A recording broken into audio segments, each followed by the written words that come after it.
We make the streets louder.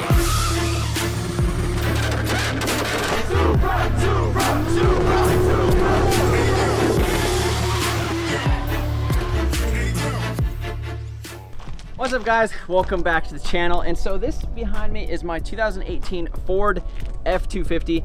It is an XLT and it has the factory 7-speaker sound system. The one thing that it's been missing is a little bit of the subwoofer. So since this is an XLT truck, it's not the Lariat truck with, you know, the factory Sony sound system with the factory subwoofer. This one just has the standard sound system and it sounds pretty decent. But you want a little boom boom, you know, you want a little bump in your trunk. That's what we're gonna do today. But I'm also gonna kind of show you the concept of installing a universal style powered subwoofer in any car, because it's pretty simple. I think I have the solution in my head that is gonna make this install pretty quick. This thing was only like 200 bucks at Walmart, and it comes with the wiring, it comes with some other stuff. I'll show you guys how to install it.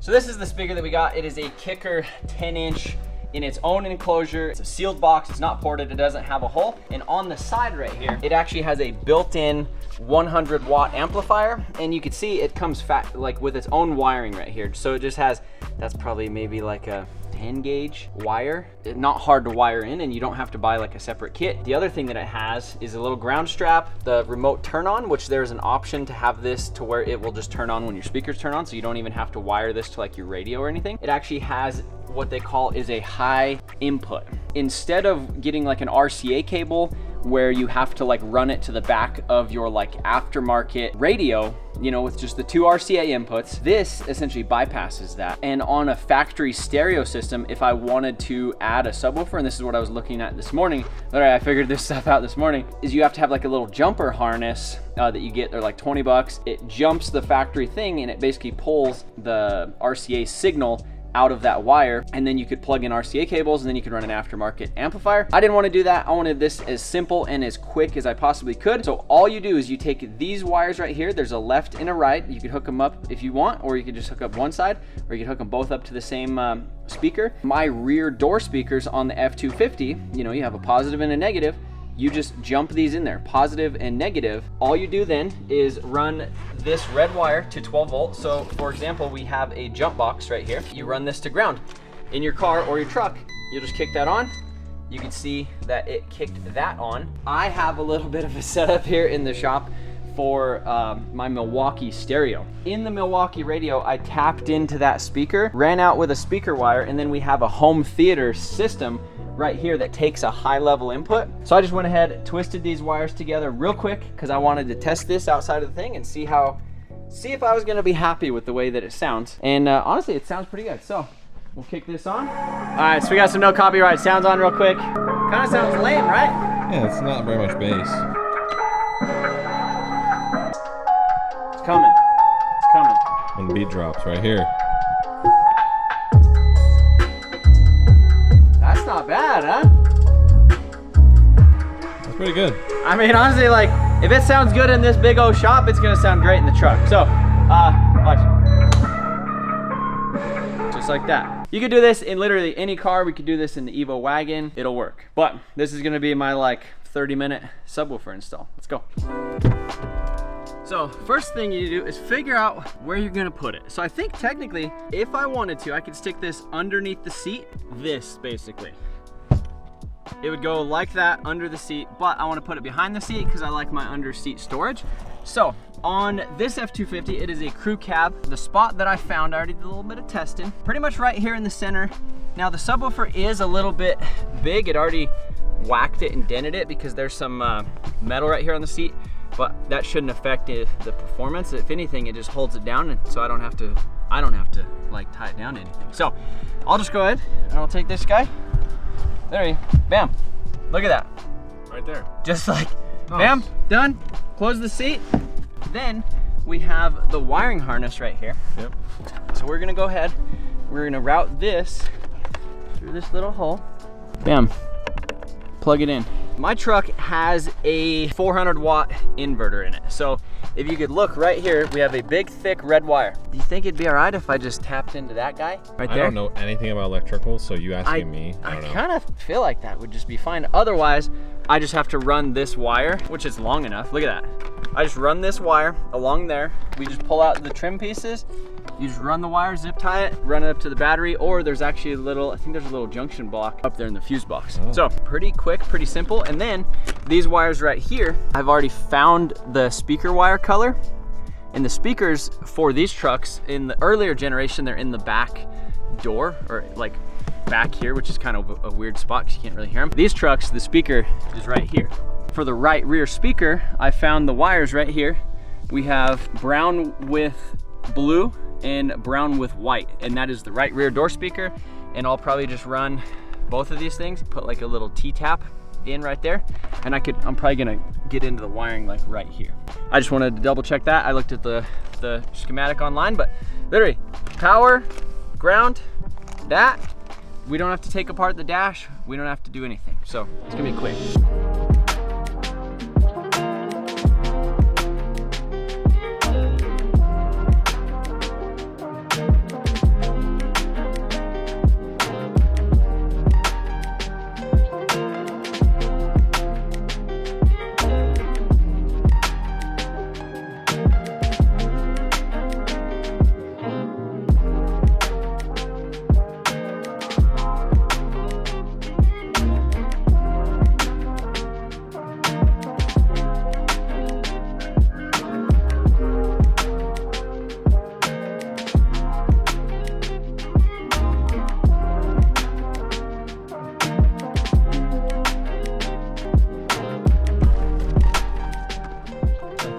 Thing we need to do is give it 12 volts just for testing purposes. I'm gonna run this right here because I'm still deciding if I want to tap into this or not, but I'm just gonna stick this 12 volt in here.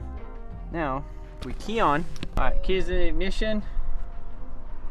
Got our third screen. Hey, how's that Sirius XM treating you, pal? It asks me 3,000 times what I want. Bump You it. were talking, I thought you were Oh, it's trying to- copyright Crank free. it up a little bit more, Stevie. Yeah, there you go. Dang. That's like a bit much. We can turn it down. Nice. You see, you definitely hear the difference. This thing came with a 15 amp fuse for this wire. So obviously it must not draw that many amps. It's a 100 watt amp, and I don't think it's actually gonna use that. So anyhow, what I ended up using is a fuse tap up into the factory fuse box just to run the red wire to. I figure if a 15 amp fuse right here with this wire is good, then it's good enough to go to the fuse box. We just tapped into a wire up there. So now that works. We have the remote tied into that. And so now you guys ready for a bump? Oh yeah, look at it. Look at it. It's just shaking. It's just shaking it. No, it's really good. It's actually Honestly, not too bad with the seats up. You know what's crazy too? Is that's a 5 amp fuse. That's wild. That's a 5 amp fuse in that wire and it's bumping. I'm gonna go get a 15 amp fuse from down in the junkyard, and then I'm gonna show you the next mod. Are you ready for this? So out in the junkyard, before I moved in here, this is a 2017 Ford F250. So this, I believe, had the Coyote and the other thing, but this body style I think started in 2015, and it was the first one with the aluminum cab. So this is the same exact cab and doors that is on the F250s. Even though they look like completely different trucks, it's the same exact cab, doors, all that other stuff. The beds are shorter, the frames are different, you know, some of that other stuff. There's a fuse up underneath the dash I'm gonna grab because I don't have that. It's like a skinny, long fuse, so I'm gonna grab one of those for my thing. But I wanna show you guys my next mod. I need to talk to the landlord and make sure that he's all right with it. I'm pretty sure he's gonna be okay with it. Well, check this out. Here, let me get this out of here. Oh my goodness, why is it stuck? Oh, that's an issue. What is it? It's like a pole. Oh, that's weird. It's like in the wheel. Look at it. Check this out. We can show you the mod. These bed lights. I think they're the same as the F250. Mm-hmm. And then this is the button. Oh. So right there, it's like a little soft touch button. And what you do is I'm gonna grab the wiring out of here, cut and splice, do some things, but I watched a video. A company makes an aftermarket kit. It's like 200 bucks for the wiring. Wow. Just for the wiring. Then you have to buy the lights, the touchpad, all that other stuff. This has all the factory wiring. Mm-hmm. I think I just needed to de-pin one of the connectors, pin it into the one on my truck, and then I go into. You're out of breath, buddy. That tire was heavy. I didn't know it was stuck, and I kept trying. I'll have to go into my 4Scan program. Basically, you program the ECUs on here, and you program a bunch of different modules. So I'll be able to tell the body control module that it has bed lighting now. The connector in the back by the spare tire that it plugs into is actually already loaded. It already has the wires going to it. It just needs the harness coming out of it to go to the bed and the actual physical lights in the button. I'll wire in all that other stuff, and then it'll have like a soft start. When you push the button, it goes woo, and then when you turn them off, they go woo. And it'll all be through the body control module, all factory. So I'm pretty stoked on that. I did see something else in here though. Look at this. Nice. Some WeatherTechs. I don't know if those ones are gonna come back. We could try. But I mean, that's cracked. I want some new ones. Just want to show you guys how I ran the wires. So ran the red wire down here, and then like I said, I just used one of those fuse taps just to tap into here, added a 15 amp fuse. It literally came with a 15 amp fuse. We were bumping with this thing with a 5 amp fuse and it was fine. So I don't think there's any issues with that for just getting that power. 100 watt amplifier, I don't think it's gonna use. I feel like they lie. Yeah, honestly, like if it was working with 5, you're good. It's 5 amp fuse, it's 100 watt amp, like it's amps and watts and things. I don't know how that whole works, but I was just showing you guys where I ran the wires right here. Before we close this out though, I have one test that I've always wanted to do. So we have a 120 volt regular standard house outlet. And what I have right here, a home theater subwoofer setup that has the plug. Look at that, right? This is so dumb. Like we'll literally plug that in, and exactly what we did where we ran these little those little speaker taps to that, we will run that to the high level input to right here, and literally we're gonna have a plug and play subwoofer. Oh my gosh. I'm excited. It's gonna bump. Be great. Well, and this one's gonna be off because it's not gonna have any signal. Yeah. But we're gonna bump with that. We're gonna see how it's doing. Hey, universal subwoofer, buddy. You could just take it between cars, you know? Like if you go on a road trip or whatever, your buddy has an F250 with a thing, like, hey, we need some tunes. Hey, grab your sub out of your car, bring it with you. Hey, grab your subwoofer out from your living room and bring it with you. Grab this guy. Nice. How old do you think that unit is? It's been around. That's a good spot for it right here. Cool, yeah. I got you, buddy. Go ahead, plug it in. Oh, wrong way, there we go. Nice and plugged. We just need a short run of wire. We're not going crazy here today, folks. What if this just bumps harder than it should? I don't know, we'll see. I feel like, cause this honestly, it bumps in the shop.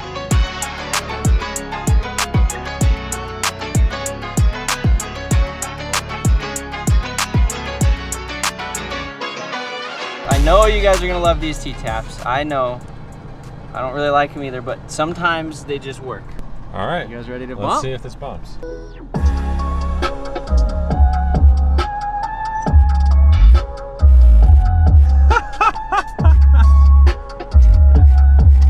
Oh, it's bumping.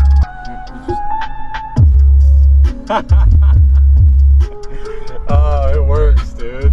It's so Universal sub, you need to baby. get, That's wild. It's just plugged in. yeah, this is a road trip monster now. We got a little coffee table here. Yeah, now, you too. can sit here, you can put your drinks on there. Play some cards, play some poker. It's nice. So I think the next upgrade this truck needs is an actual phone mount.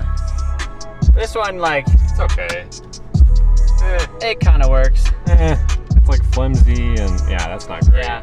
You know who we need to talk to? Pro Clip. Pro Clip USA, baby. We need to hit up the boys over at Pro Clip. We had Pro Clips in all of our last trucks. Now we need one for this truck. Right. I feel like it sounds better than those 210s that I had with a 1,000 watt amp and actually wired with an aftermarket thing. Like, it sounds good. That's wild. And then I just hooked this up too. So that's the little bass level knob. Nice. So I just ran that in here. Probably won't mess with it. I don't have it up most of the time, but man, just adds so much more. I love these new trucks. This truck is freaking sick. I didn't think I was gonna be that impressed, like going from the 11 to 16 to this truck, the new body style, but it's like a night and day. Like, it's like a whole entire different truck. Like, it literally feels like a Toyota Camry. Driving it, it's smooth, it's quiet, it's nice. Like, it just feels nice. I know that a lot of you guys were kind of a little bummed for getting rid of the red truck, but you know, there was a lot that I could do to it, but then at the end of the day, it wouldn't have been an upgrade from the last truck. You know, Right. That was kind of what I was trying to do. Is I love the hustle, and I love that that red truck was cool. It taught me a lot. It taught me about what I want, and how much I miss the other truck. But this one's doing good. But yeah, next mod is gonna be those things in the bed. So I guess we should probably get pulling those things out of the junkyard, right?